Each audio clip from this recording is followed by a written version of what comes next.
થોડી વાર થઈ એટલામાં કાગડાની ચાંચ ભાગી ગઈ.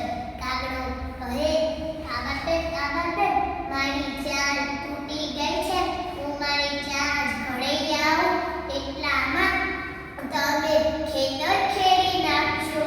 ને કાગડબેન બોલી, સારું. પણ કાગડબેન તો ઘોડી ભલી હતી. આખું ખેતર કાગડબેને આખું ખેતર ખેડી નાખ્યું. રામ જોવા લાગી, કાગડોભાઈ ક્યારે આવે, કાગડોભાઈ ક્યારે આવે. પણ કાગડોભાઈ વળતા વળ્યા જ નહીં. તેથી થાકી ઉઠી કાગડબેન તો કાગડાભાઈની પાસે જઈને બોલાવા ગઈ.